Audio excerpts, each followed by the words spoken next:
Hello hi ನಮಸ್ಕಾರ, welcome to food media traveller. ನಾನು ಶರತ್ ಕುಮಾರ್.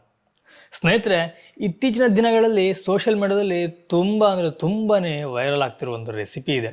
ನೀವು ಯಾವುದೇ ಒಂದು ಸೋಷಿಯಲ್ ಮೀಡಿಯಾ ಓಪನ್ ಮಾಡಿ ಅದರಲ್ಲಿ ಫಸ್ಟ್ ಬರುವಂಥದ್ದೇ ಒಂದು ರೆಸಿಪಿ. ನಿಮಗೆಲ್ಲ ಅಂದಾಜು ಆಗಿರ್ಬೋದು ಯಾವುದು ಅನ್ನೋದು. ಅದೇ ಬೆಳ್ಳುಳ್ಳಿ ಕಬಾಬ್. ಈ ಬೆಳ್ಳುಳ್ಳಿ ಕಬಾಬು ಹೇಗಿರುತ್ತೆ ಅಂತ ನೋಡಬೇಕು ಅಂತೇಳಿ ನಾವೊಂದು 2 ಸಲ ಟ್ರೈ ಮಾಡಿದ್ವಿ. ತುಂಬ ಚೆನ್ನಾಗಿ ಬಂತು. ಇದೇ ಬೆಳ್ಳುಳ್ಳಿ ಕಬಾಬ್ನ ಸ್ವಲ್ಪ ನಾವು ಮಾರ್ಪಾಡು ಮಾಡಿ ಹಳ್ಳಿ ಸ್ಟೈಲ್ ತಂದರೆ ಹೇಗಿರುತ್ತೆ ಇವತ್ತು ನಾನು ನಿಮಗೆ ತಿಳಿಸ್ಕೊಡ್ತೀನಿ. ಅದಕ್ಕಿಂತ ಮುಂಚೆ ನೀವು ನಮ್ಮ ಚಾನಲ್ಗೆ ಹೊಸಬರಾಗಿದ್ದರೆ ಇವಾಗಲೇ ಸಬ್ಸ್ಕ್ರೈಬ್ ಮಾಡ್ಕೊಳ್ಳಿ. ಹಾಗೆಯೇ ಪಕ್ಕದಲ್ಲ ಬೆಲ್ಲೈಕನ್ನ ಕ್ಲಿಕ್ ಮಾಡಿ ಆಲ್ ಆಪ್ಷನ್ನ ಸೆಲೆಕ್ಟ್ ಮಾಡ್ಕೊಳ್ಳಿ. ನಮ್ಮ ಇದೇ ರೀತಿಯ ಪ್ರತಿಯೊಂದು ವಿಡಿಯೋಗಳ ನೋಟಿಫಿಕೇಶನ್ ಪಡಿಬೋದು. ಹಾಗೆಯೇ ವಿಡಿಯೋನ ಮಿಸ್ ಮಾಡಿದೆ ಮೊದಲು ನೀವು ನೋಡ್ಬೋದು. ಸ್ನೇಹಿತರೆ, ಈ ಸೋಷಿಯಲ್ ಮೀಡಿಯಲ್ಲಿ ಬರುವಂತಹ ಹಲವಾರು ರೆಸಿಪಿಗಳು ತುಂಬಾ ಟೇಸ್ಟಿ ಆಗಿರುತ್ತೆ, ತುಂಬ ಚೆನ್ನಾಗಿರುತ್ತೆ. ಆದರೆ ಈ ರೆಸಿಪಿಗಳನ್ನು ಶಾರ್ಟ್ ಟೈಮಲ್ಲಿ ಹೇಳ್ಕೊಡೋದ್ರಿಂದ ಕೆಲವೊಂದು ನಮಗೆ ಅರ್ಥ ಆಗೋದಿಲ್ಲ, ಕೆಲವೊಂದು ಮಾಡೋ ರೀತಿ ವಿಧಾನ ನಮಗೆ ಭಾರಿ ಕಷ್ಟ ಅಂತ ಅನಿಸುತ್ತೆ. ಆದರೆ ನಾವು ಸ್ವಲ್ಪ ಈಸಿ ಮಾಡೋಣ ಅಂತ ಹೇಳಿ ಸ್ವಲ್ಪ ಹಳ್ಳಿ ಸ್ಟೈಲಿಗೆ ಅದನ್ನು ಮಾರ್ಪಾಡು ಮಾಡಿದ್ದೀವಿ. ಬನ್ನಿ ಇವತ್ತಿನ ಬೆಳ್ಳುಳ್ಳಿ ಕಬಾಬ್ ಹೇಗೆ ಮಾಡೋದು ಅನ್ನೋದನ್ನ ನೋಡ್ಕೊಂಬರೋಣ. ನಾವಿವತ್ತು ಬೆಳ್ಳುಳ್ಳಿ ಕಬಾಬ್ ಮಾಡಲಿಕ್ಕೆ ಸುಮಾರು 30 ಎಸಳಿನಷ್ಟು ಬೆಳ್ಳುಳ್ಳಿ ತೊಗೊಂಡಿದ್ದೇವೆ. 2 ತುಂಡು ಚಕ್ಕೆ, ಒಂದು 3 ಪೀಸು ಶುಂಠಿ, ಒಂದಿಷ್ಟು ಕರಿಬೇವಿನ ಎಲೆ, ಹಾಗೆಯೇ 4 ಹಸಿಮೆಣಸು, 4 ಲವಂಗ. ನಾವು ಇದನ್ನೆಲ್ಲ ಈಗ ಮಿಕ್ಸಿ ಜಾರಿಗೆ ಹಾಕೊಳ್ಳೋಣ. ನಾವಿದಕ್ಕೆ ನೀರು ಹಾಕಬಾರ್ದು, ನೀರು ಹಾಕದೆ ತರಿಯಾಗಿ ಇದನ್ನು ರುಬ್ಕೊಳ್ಳೋಣ. ನಾವು ಜಸ್ಟ್ 1 ರೌಂಡು ಇದನ್ನು ರುಬ್ಕೊಂಡ್ವಿ. ಈಗ ಇದಕ್ಕೆ ನಾವು ಕಲ್ಲುಪ್ಪನ್ನು ಹಾಕೊಳ್ತಿದ್ದೇವೆ. ರುಚಿಗೆ ಎಷ್ಟು ಬೇಕೋ ಅಷ್ಟು ಕಲ್ಲುಪ್ಪು. ನೀವು ಒಂದು ವೇಳೆ ಹುಡಿ ಉಪ್ಪನ್ನ ಹಾಕೋದಾದರೆ ನೀವು ಕಲಸುವಾಗಲೇ ಹಾಕೋಬೋದು, ಬಟ್ ನಾವಿಲ್ಲಿ ಕಲ್ಲುಪ್ಪು ಹಾಕ್ತಿದ್ದೇವೆ. ಅಕ್ಕಿ ಹುಡಿ 7 ಸ್ಪೂನ್ ತಗೊಳ್ತಾ ಇದ್ದೇನೆ.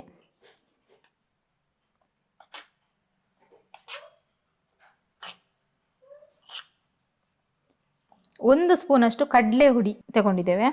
ಹಾಗೆ ಸಣ್ಣ ಸ್ಪೂನಲ್ಲಿ 1 ಸ್ಪೂನಷ್ಟು ಅರಿಶಿನ ಹುಡಿ, ಹಾಗೆ ಸ್ವಲ್ಪ ಕಸೂರಿ ಮೇಥಿ. ಇದನ್ನ ಹುಡಿ ಮಾಡಿ ಹಾಕೊಳ್ಳಿ. ಹಾಗೆ ಮೊಸರು 2 ಸ್ಪೂನಷ್ಟು ಹಾಕೊಳ್ತಿದ್ದೇನೆ. ಆವಾಗಲೇ ರುಬ್ಬಿಟ್ಟಂಥ ಮಸಾಲೆ ನೋಡಿ ಇಷ್ಟು ತರಿಯಾಗಿ ಆಗಿದೆ. ಇದಕ್ಕೆ ನೀರು ಎಂತ ಆ್ಯಡ್ ಮಾಡಿಲ್ಲ. ಇದನ್ನು ಪೂರ್ತಿ ಹಾಕೊಳ್ಳಿ. ಸ್ವಲ್ಪ ಜೀರಿಗೆ ಹಾಕೊಳ್ತಿದ್ದೀನಿ. ಹಾಗೆ 1 ಮೊಟ್ಟೆ ತಗೊಂಡಿದ್ದೇನೆ.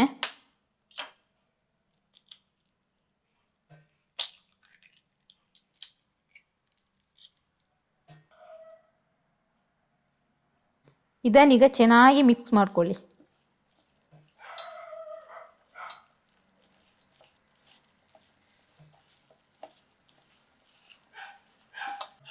ಇದಕ್ಕೆ ನೀರು ಹಾಕೋಬೇಡಿ, ಅದರ ಬದಲು ನೀರು ಏನಾದರೂ ಕಮ್ಮಿ ಆದರೆ ಮೊಸರು ಹಾಕೊಳ್ಳಿ.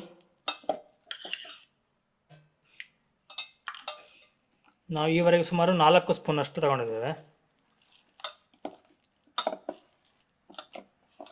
ನಮಗೆ ಚಿಕನಿಗೆ ಕ್ಲೀನಾಗಿ ಅಂಟುವಷ್ಟು ನೀರು ಬೇಕು, ತುಂಬ ನೀರಲ್ಲ. ನಾವು ಸುಮಾರು 3/4 kg ಅಷ್ಟು ಚಿಕನ್ ತಗೊಂಡಿದ್ದೇವೆ. ಇದಕ್ಕೀಗ ಎಲ್ಲವನ್ನು ಹಾಕ್ಕೊಂಡು ಮಿಕ್ಸ್ ಮಾಡಬೇಕು. ಚಿಕನಿಗೆ ಮಸಾಲ ಕ್ಲೀನಾಗಿ ಕೋಟಿಂಗ್ ಆಗಬೇಕು, ಆ ರೀತಿಯಾಗಿ ಕಲಿಸ್ಕೊಳ್ಳಿ.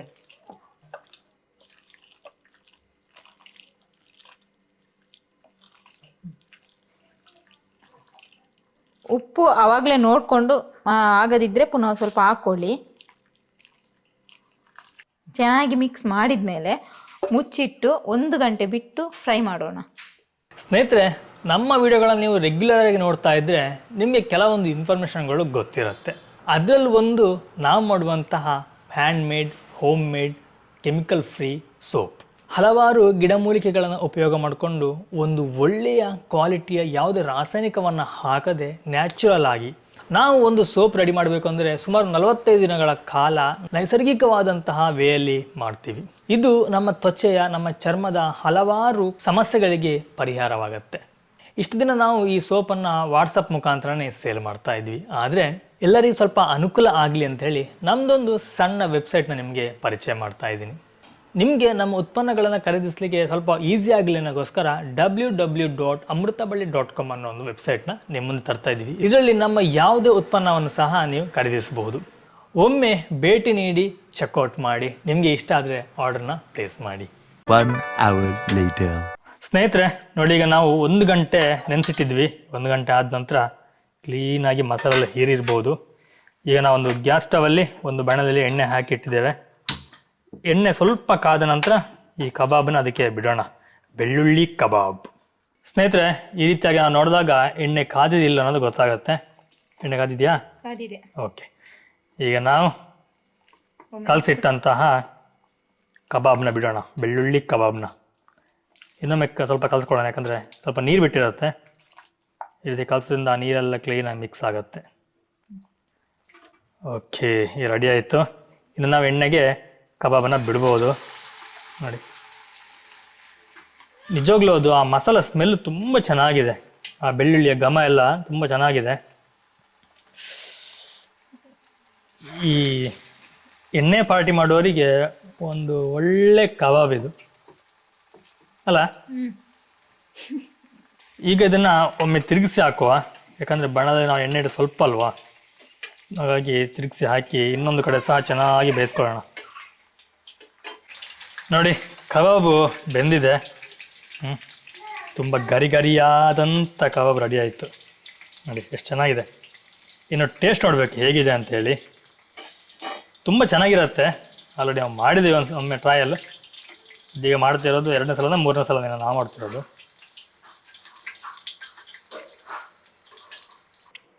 ರೆಡಿಮೇಡ್ ಯಾವುದೇ ಮಸಾಲೆ ಇಲ್ಲ ಅಥವಾ ಕಲ್ಲರ್ ಹುಡಿ ಏನು ಹಾಕ್ಲಿಲ್ಲ, ಹಾಗೇನೆ ಮಾತ್ರ ಟೇಸ್ಟ್ ವೈಸ್ ನೋಡಿದರೆ ಸೂಪರ್. ಇದರಲ್ಲಿ ಇರುವಂಥದ್ದೆಲ್ಲ ನ್ಯಾಚುರಲ್ ಆಗಿರುವಂಥ ಕಲ್ಲರು, ಹಾಗೇನೆ ಟೇಸ್ಟ್ ಮಾತ್ರ ಸೂಪರ್ ಚೆನ್ನಾಗಿದೆ. ನಿಜವಾಗ್ಲೂ ಚೆನ್ನಾಗಾಗ್ತದೆ. ಒಮ್ಮೆ ಟ್ರೈ ಮಾಡಿ. 100% ನೀವು ಚೆನ್ನಾಗಿ ಆಗಿದ್ರೂ ಆಗದಿದ್ರು ನಂಗೆ ಕಮೆಂಟಲ್ಲಿ ತಿಳಿಸಿ, ಯಾಕಂದ್ರೆ ನಿಮ್ಗೆ ಹೇಗೆ ಬಂದಿದೆ ಅಂತ ನಮಗೂ ಗೊತ್ತಾಗಬೇಕಲ್ವಾ. ನೋಡಿದ್ರಲ್ಲ, ಬೆಳ್ಳುಳ್ಳಿ ಕಬಾಬ್ ಅಂತೂ ಸಖತ್ತಾಗಿ ಬಂದಿದೆ, ಚೆನ್ನಾಗಿದೆ. ಆ ಟೇಸ್ಟ್ ವೈಸ್ ಎಲ್ಲದು ಚೆನ್ನಾಗಿದೆ. ತುಂಬ ಖುಷಿ ಅನಿಸುತ್ತೆ ತಿನ್ನಲಿಕ್ಕೆ, ತುಂಬ ಕ್ರಿಸ್ಪಿಯಾಗಿರುತ್ತೆ. ಯಾವುದೇ ಒಂದು ರೆಸಿಪಿ ಆಗಲಿ ನಾವು ಮನಸ್ಸಾರೆ ತುಂಬ ಖುಷಿಯಿಂದ ಮಾಡಿದ್ರೆ ಅದರ ರುಚಿ ಡಬಲ್ ಆಗುತ್ತೆ. ನೀವು ಕೂಡ ಮಾಡುವಂಥ ರೆಸಿಪಿನ ಖುಷಿಯಿಂದ ಚೆನ್ನಾಗಿ ಮಾಡಿ, ಖಂಡಿತವಾಗ್ಲೂ ನಿಮಗೂ ಸಹ ಇಷ್ಟ ಆಗುತ್ತೆ. ಹಾಗೆಯೇ ನಾವಿವತ್ತು ಮಾಡಿರುವಂತಹ ಬೆಳ್ಳುಳ್ಳಿ ಕಬಾಬನ್ನು ನೀವು ನಿಮ್ಮ ಮನೆಯಲ್ಲಿ ಟ್ರೈ ಮಾಡಿ ಹೇಗೆ ಬಂದಿದೆ ರೆಸಿಪಿ ನಿಮ್ಮದು ಅನ್ನೋದು ನಮಗೆ ಕಮೆಂಟ್ ಬಾಕ್ಸಲ್ಲಿ ತಿಳಿಸೋದನ್ನ ಮರಿಬೇಡಿ. ಹಾಗೆಯೇ ಈ ವಿಡಿಯೋ ನಿಮಗೆ ಇಷ್ಟ ಆಗಿದೆ ಒಂದು ಲೈಕ್ ಕೊಡಿ, ಇಷ್ಟ ಆಗಿಲ್ಲ ಡಿಸ್ಲೈಕ್ ಕೊಟ್ಬೇಡಿ. ಹಾಗೆಯೇ ಈ ರೆಸಿಪಿನ ನಿಮ್ಮ ಫ್ರೆಂಡ್ಸ್ ಆ್ಯಂಡ್ ಫ್ಯಾಮಿಲಿ ಜೊತೆ ಶೇರ್ ಮಾಡಿ, ಅವರು ಸಹ ಟೇಸ್ಟ್ ಮಾಡಲಿ. ಆ ಟೇಸ್ಟ್ ಹೇಗಿದೆ ಅನ್ನೋದನ್ನ ನಿಮಗೆ ಅವರೇ ಹೇಳಲಿ. ಎನಿವೆ ಸ್ನೇಹಿತರೆ, ನಾನು ನಿಮಗೆ ಮುಂದಿನ ಒಂದು ವಿಡಿಯೋದಲ್ಲಿ ಸಿಗ್ತೀನಿ ಒಂದೊಳ್ಳೆ ರೆಸಿಪಿ ಅಥವಾ ಒಂದೊಳ್ಳೆ ಗಿಡಮೂಲಿಕೆ ಅಥವಾ ಒಂದೊಳ್ಳೆಯ ಇನ್ಫಾರ್ಮೇಷನ್ ಜೊತೆ. ಥ್ಯಾಂಕ್ ಯು, ಬಾಯ್ ಬಾಯ್, ನಮಸ್ಕಾರ.